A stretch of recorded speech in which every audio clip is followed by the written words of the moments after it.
speaker. Yes, I do speak, but I feel more like a storyteller because wherever I go, I share a story with everyone. Well, it is a story of a woman whose perfectly imperfect life made her who and what she is today. It's the story of a woman who, in pursuit of her dreams and aspirations, made other people realize that if you think that your life is hard and you're giving up on that because you think your life is unfair, think again. Because when you think that way, you are being unfair to your own self.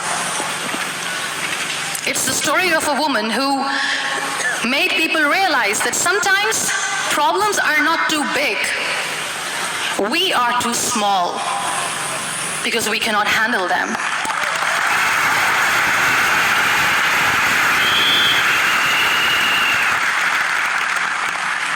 It is a story of a woman who with time realized that real happiness doesn't lie in success, money, fame. It lies within. Real happiness lies in gratitude. So I am here and I'm going to share the story of that woman. That is my story. The story of gratitude.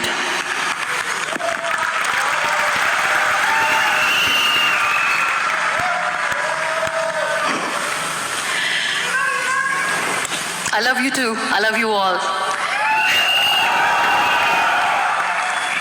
I believe in the power of words. Many people speak before they think. But I know the value of words. The words can make you, break you, they can heal your soul, they can damage you forever. So I always try to use the positive words in my life wherever I go. They call it adversity, I call it opportunity. They call it weakness, I call it strength. They call me disabled, I call myself differently abled. They see my disability. They see my disability, I see my ability. There are some incidents that happen in your life, and those incidents are so strong that they change your DNA. Those incidents or accidents are so strong that they break you physically. They deform your body, but they transform your soul.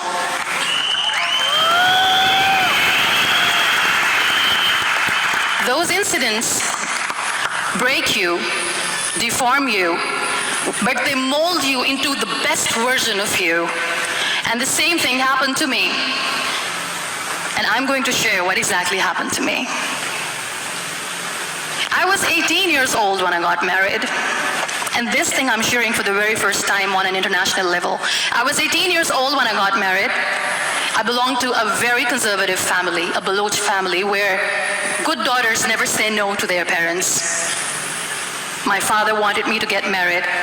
And all I said was, if that makes you happy, I'll say yes. And of course, it was never a happy marriage.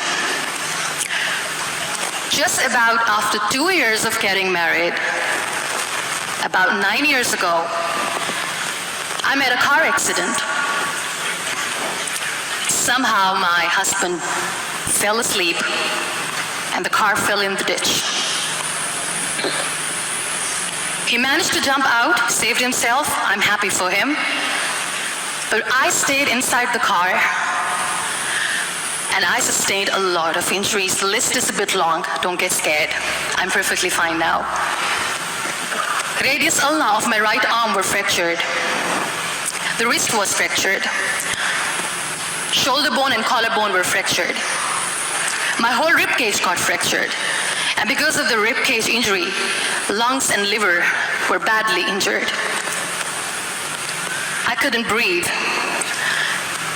I lost urinary bowel control. That's why I have to wear the bag wherever I go. But that injury that changed me and my life completely as a person and my perception towards living my life was the spine injury. 3 vertebrae of my backbone were completely crushed and I got paralyzed for the rest of my life. So this accident took place in a far-flung area in the outskirts of a very small province, Balochistan, where there was no first aid, no hospital, no ambulance. I was in the middle of nowhere in that toppled car. Many people came to rescue. They gave me CPR. They dragged me out of the car. And while they were dragging me out, I got the complete transection of my spinal cord. And now there was this debate going on. Should we keep it here? She's going to die. Where should we go? There is no ambulance. There was this four-wheeler Jeep standing in the corner of the street. They said, put her in the back of the Jeep and take her to the hospital, which is 3 hours away from this place. And I still remember that bumpy ride. I was all broken.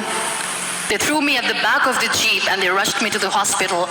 That is where I realized that my half body was fractured and half was paralyzed. I finally ended up in a hospital where I stayed for 2.5 months. I underwent multiple surgeries. Doctors have put a lot of titanium in my arm. There's a lot of titanium at my back to fix my back. That's why people in Pakistan call me the Iron Lady of Pakistan.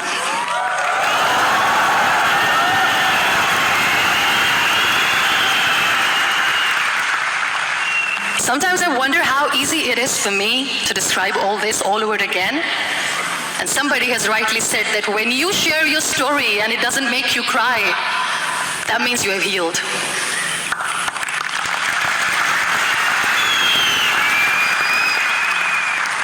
Those 2.5 months in the hospital were dreadful. I will not make up stories just to inspire you. I was at the verge of despair. One day, doctor came to me and he said, well, I heard that you wanted to be an artist, but you ended up being a housewife. I have a bad news for you. You won't be able to paint again because your wrist and your arm are so deformed, you won't be able to hold a pen again. And I stayed quiet. Next day, doctor came to me and said, your spine injury is so bad, you won't be able to walk again. I took a deep breath and I said, it's all right.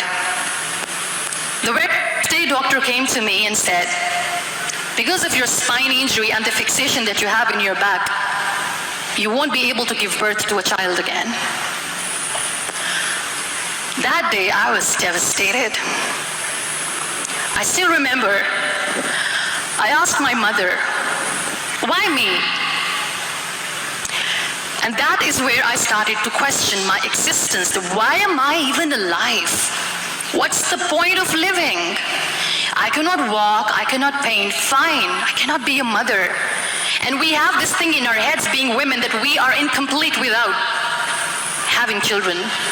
I am going to be an incomplete woman for the rest of my life. What's the point? People are scared. They think I will get divorced. What is going to happen to me? Why me? Why am I alive?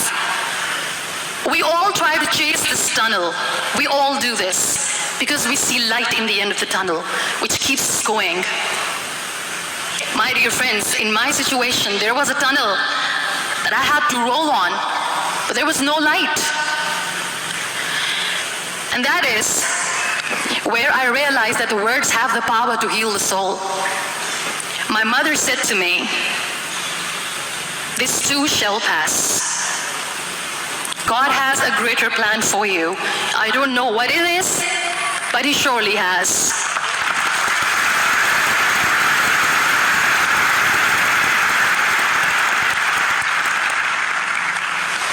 In all that distress and grief, somehow or the other, those words were so magical that they kept me going. I was trying to put that smile on my face all the time, was hiding. It was so hard to hide the pain, which was there. But all I knew was that if I will give up, my mother and my brothers will give up too. I cannot see them crying with me.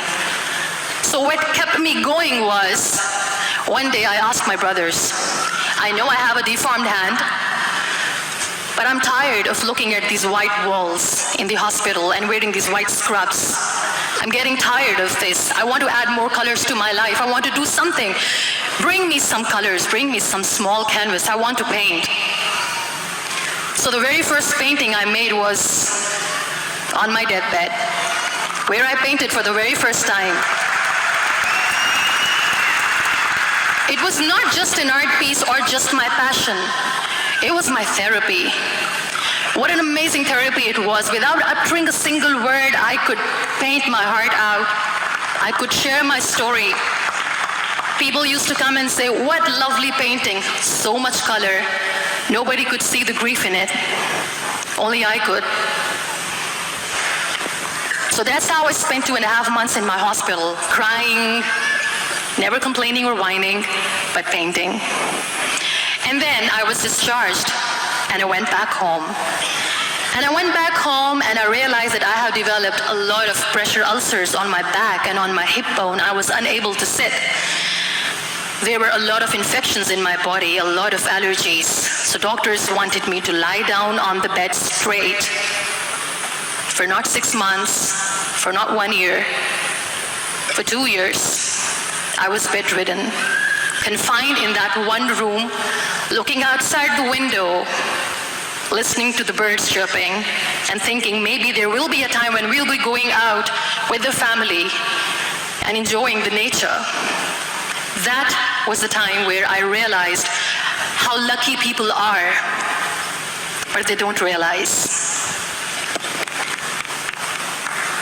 That is the time where I realized that the day I'm going to sit, I'm going to share this pain with everyone to make them realize how blessed they are, and they don't even consider them lucky. There are always turning points in your life. There was a rebirth day that I celebrated.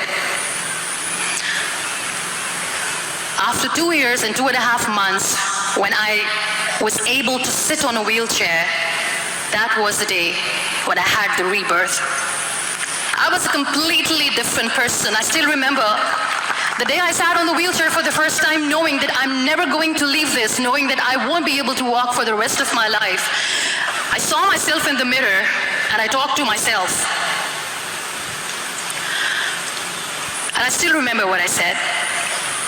I cannot wait for a miracle to come and make me walk. I cannot sit in the corner of the room crying, cribbing, and begging for mercy because nobody has time. So I have to accept myself the way I am. The sooner the better. So I applied the lip color for the first time.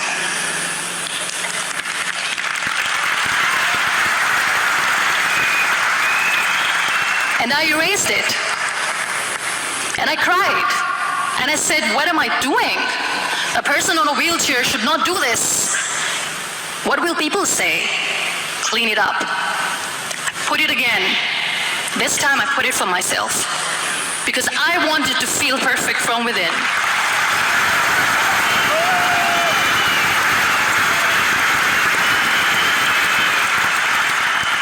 And that day I decided that I'm going to live life for myself. I am not going to be that perfect person for someone. I am just going to take this moment and I will make it perfect for myself. And you know how it all began? That day I decided that I'm going to fight my fears. We all have fears. Fear of unknown, fear of known, fear of losing people, fear of losing health, money. We want to excel in career, we want to become famous, we want to get money. We are scared all the time. So I wrote down one by one all those fears, and I decided that I'm going to overcome these fears one at a time. You know what was my biggest fear? Divorce. I couldn't stand this word. I was trying to cling onto this person who didn't want me anymore, but I said no. I have to make it work. But the day I decided that this is nothing but my fear, I liberated myself by setting him free. And I made myself emotionally so strong that the day I got the news that he's getting married, I sent him a text that I'm so happy for you and I wish you all the best. And he knows that I pray for him today.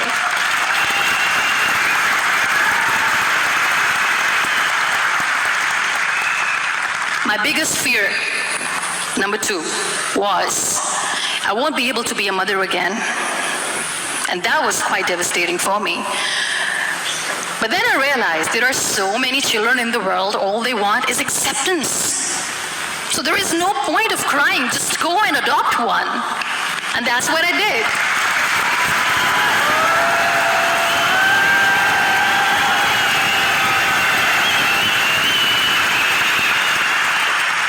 I gave my name in different organizations, different orphanages. I didn't mention that I'm on a wheelchair, dying to have a child. So I just told them that this is Muniba Mazari and she wants to adopt a boy or girl whatsoever, but I want to adopt a kid. And I waited patiently. 2 years later, I got this call from a very small city in Pakistan. I got a call and they said, "Are you Muniba Mazari? There is a baby boy and would you like to adopt?" And when I say yes, I could literally feel the labor pain. I said, yes, I am going to adopt him. I am coming to take him home.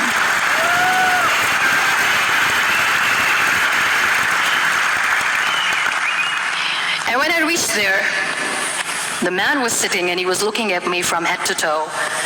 And in back of my head, I kept thinking that, oh my God, he's going to say she's on the wheelchair, she doesn't deserve it. How is she going to take care of him? And I looked at him and I said, do not judge me because I'm on the wheelchair. But you know what he said? He said, I know you will be the best mother of this child. You both are lucky to have each other.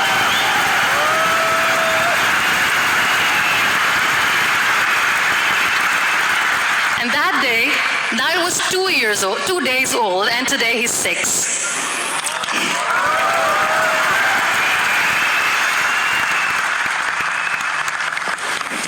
You'll be surprised to know another bigger fear that I had in me. It was facing people. I used to hide myself from people. When I was on bed for 2 years, I used to keep the door closed. I used to pretend that I'm not going to meet anyone, tell them that I'm sleeping. You know why?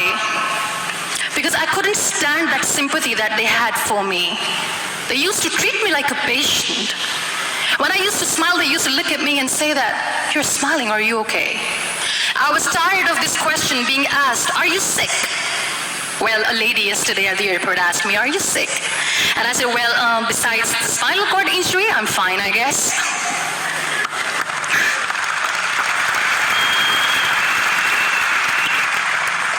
But those are really cute questions. They never used to feel cute when I was on the bed. So I used to hide myself from people, knowing that, oh my God, I'm not going to see that sympathy in their eyes. It's all right. And today I'm here speaking to all these amazing people because I have overcome the fear.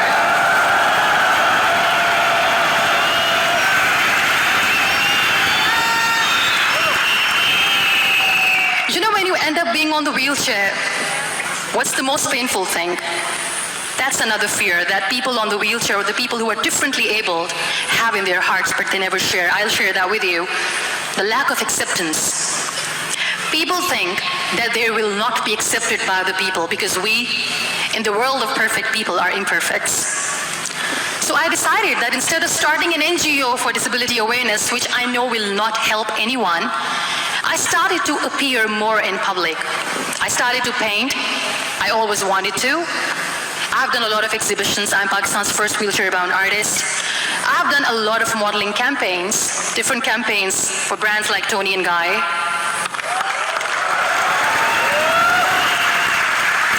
I've done some really funny, breaking the barriers kind of modeling. There was this one by the name Clown Town where I became a clown because I know that clowns have hearts too. And then I also decided that if I really want to make the difference, I am not going to let people use me for their polio campaigns where they will make you a victim and an emblem of misery and mercy and will say that, you know what, give polio drops to your children or they'll become like this girl. I decided that I'm going to join the national TV of Pakistan as an anchor person, and I've been doing a lot of shows for the last 3 years.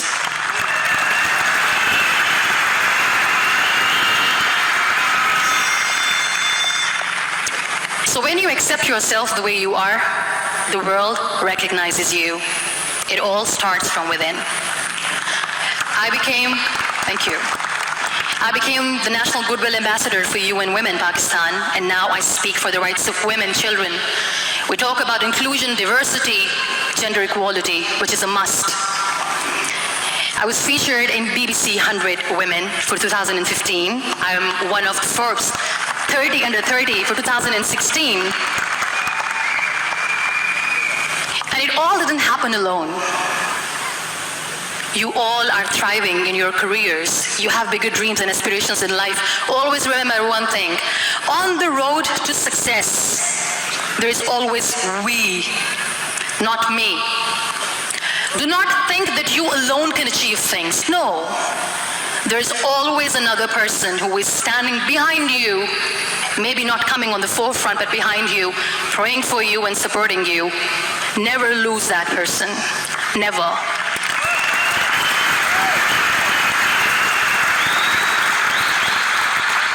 No matter how much I say that I couldn't find a hero, so I became one, I still want to recognize those 3 people in my life who literally changed my life completely, and I get inspiration from them every single day. Waleed Khan. Many people know about the terrorist attacks in Pakistan. We have lost many people. And I'm sharing this with a very heavy heart because we actually have lost a lot of people in this huge turmoil of terrorism. These people are barbarians. They do not see people. They're even worse than animals. They have killed people in mosques. They have killed people in churches, temples, even in schools. There was this terrorist attack in Army Public School, Peshawar, where these terrorists entered in an examination hall and they killed our children. And in that attack, that day, this beautiful boy, Waleed Khan, who was my hero, my real life hero, was the proctor who was taking care of the students, was keeping an eye on the students. Those barbarians shot him 3 times in the face, 5 times on his body, and he fell down. I was asked to give a talk in the school after a week of that terrorist attack. With a very heavy heart, I went there and I spoke. We sang a few national songs. I thought that maybe I've done my part, but deep inside, it was killing me. I could see children injured. I could see children sitting on the wheelchairs looking at me wondering, what next? What was our fault? Just because we were here to give examination, we have been shot. So many people, so many children lost their friends. Their classrooms were empty. The next day they went to the classroom. So this kid, Waleed Khan, I was asked that he is in a hospital right now and you have to go and see him and motivate him and tell him that it's going to be okay. And when I saw Waleed Khan coming on the wheelchair for the first time in front of me, face was all deformed. His leg was fractured, his arm was fractured. He couldn't talk, he lost his teeth. He cannot sneeze, he cannot smell. He cannot eat. And I kept thinking, what should I say? That everything is going to be all right? No, nothing is all right. And while I was juggling with the words, what to say, what not to say, this beautiful child, Waleed Khan, came to me and he said, "Are you Muniba Mazari?" I said, "Yes." He said, "Baji, let's take a selfie."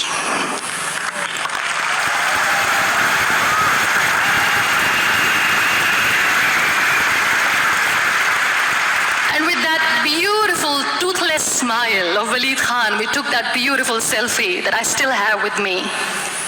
I don't share that here because he was in a very bad shape that time. And that is where I realized that when I was thinking too much about his deformities, he's happy with himself. He doesn't even care. Because today he goes in the same school, and when somebody asks him that what happened to your face, why so many scars, you know what he says?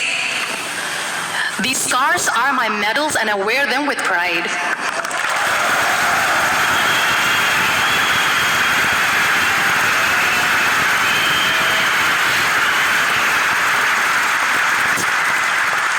And how beautifully he says, the terrorists wanted me not to study. I am going to study. I will become a doctor one day. And this is my way of taking revenge from those terrorists. Another real-life hero, of course, my son. His name is Nile, N-I-L-E, River Nile. I learned so much from this kid. The first and foremost thing is patience. How to be patient when you know that your mother cannot walk, when you know that your mother is different from the other women, when you know that your mother cannot go out and play with you, how to stay calm. He loves football. And when we got the very first football, he was 4 years old. He was super excited. I still remember he came in the room and he said, "Mom, let's play football." And he kept the ball in my feet. And he said, "Let's kick it." And that day I felt disabled. I said, "I cannot kick the ball." And I was down with the same face. He looked at me and he said, "Well, that's all right. Your legs are not working, but your hands do. Let's play catch the ball."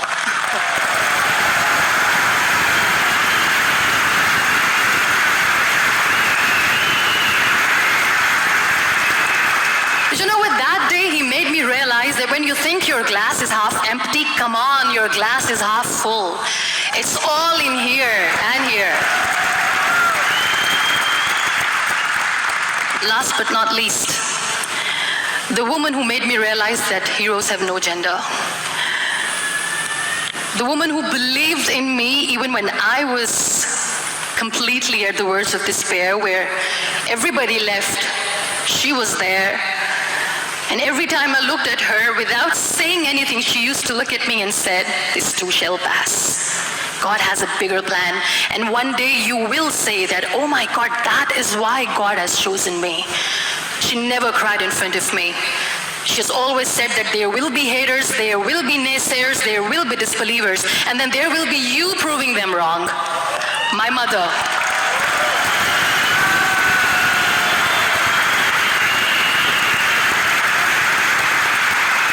Whatever I am today, I'm nothing without her. I'm nothing without her. Thank you, Mama. I wish you were here. Thank you for making me who I am today.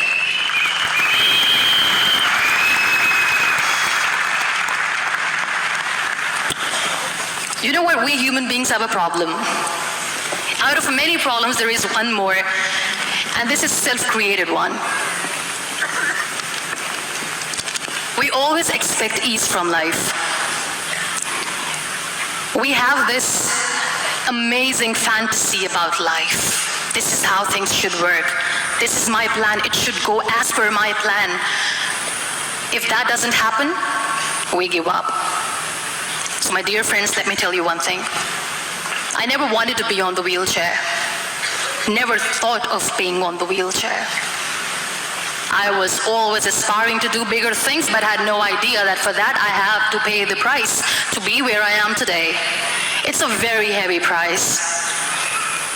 This life is a test and a trial, and tests or trials are never supposed to be easy. So when you're expecting ease from life, and life gives you lemons, then you make the lemonade, and then do not blame life for that, because you were expecting ease from a trial. Trials make you a stronger, better person. Life is a trial, and with time you realize that.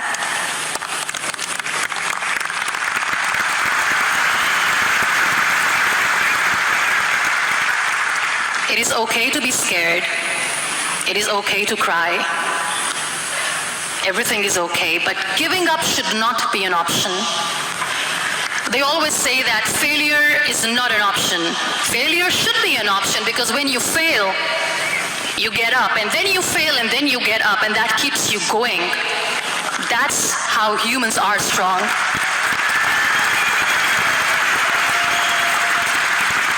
Failure is an option, should be an option, but giving up is not. Never. We have this thing in minds. We call it perfection. We want everything perfect. We want ourselves to be perfect. There is this image in our head about everything. Perfect life, perfect relationships, perfect career, perfect amount of money that we need to earn no matter what. Nothing is perfect in this world.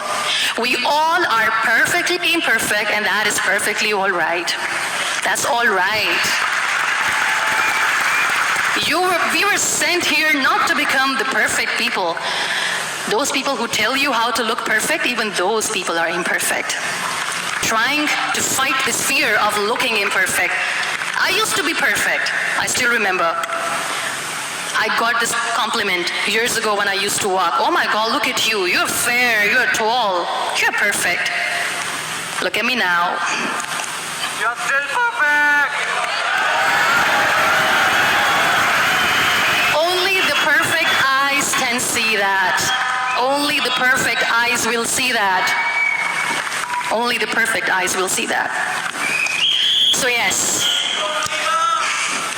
in all those imperfections, you have to listen to your heart.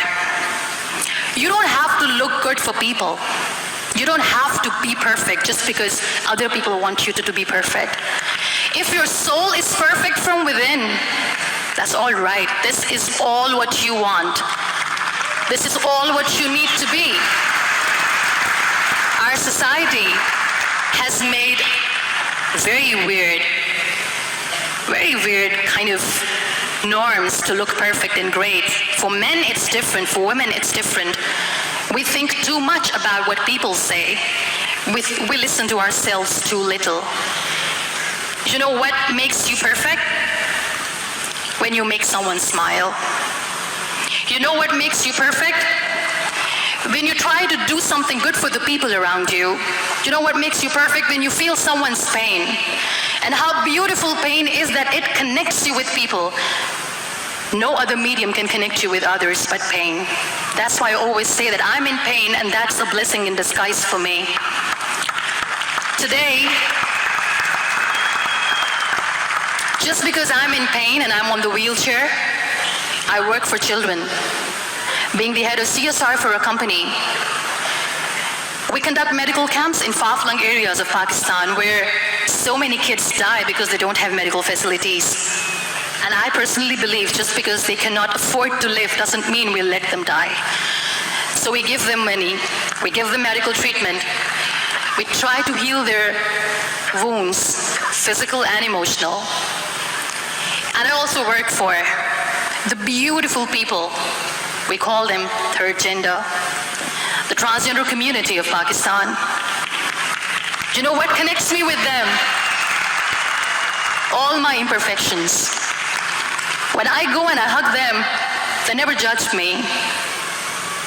And this very good friend of mine, her name is Bijli. Bijli means electricity. She calls herself electricity. And I said, are you electricity? She says, no, I'm lightning. I'm as strong as lightning. Because we have very bad power outage, so she doesn't want me to call her electricity. So she says, I am very strong. I'm thunder, I'm lightning. She came to me, and the first time I hugged her, she said, you are just like me. And I said, yes, I am like you. Because to people, we are so imperfect. So how beautiful these imperfections are, that because of these imperfections you can connect with people. Then why are we all running after being perfect? What's the point?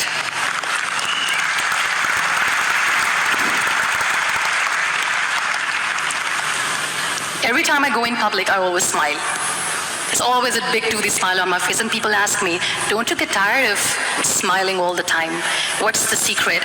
I always say one thing, that I have stopped worrying about the things that I have lost, the people that I have lost. Things and people who were meant to be with me are with me. And sometimes, somebody's absence makes you a better person. Cherish their absence. It's always a blessing in disguise.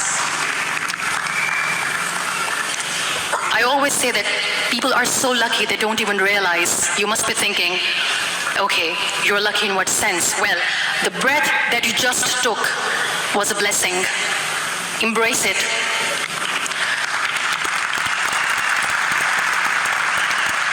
There are so many people in the world who are dreaming to live a life that you are living right now. You have no idea. Embrace each and every breath that you are taking. Celebrate your life. Live it. Don't die before your death. We all die.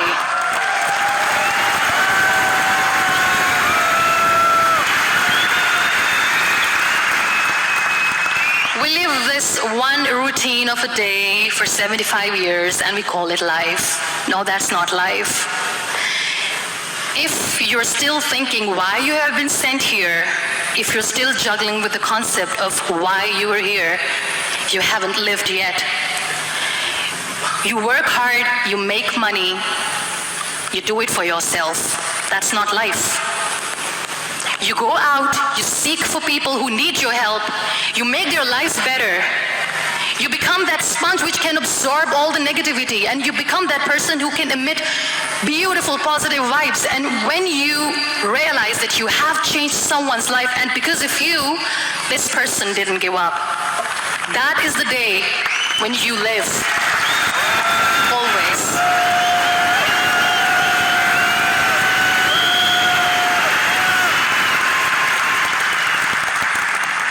We were talking about gratitude, why I smile all the time.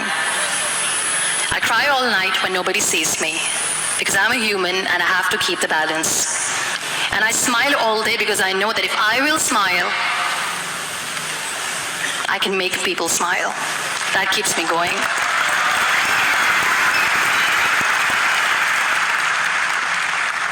Be grateful for what you have, and you will always, always end up having more. But if you'll cry and if you'll crib for the little things that you don't have or the things that you've lost, you will never ever have enough. Sometimes we are too busy thinking about the things that we don't have that we forget to cherish the blessings that we have.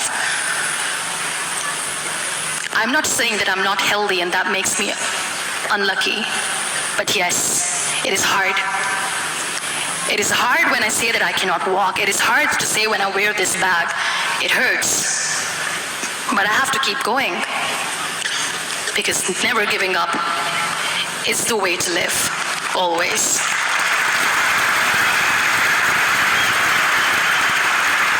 So I'll end my talk on a very short note.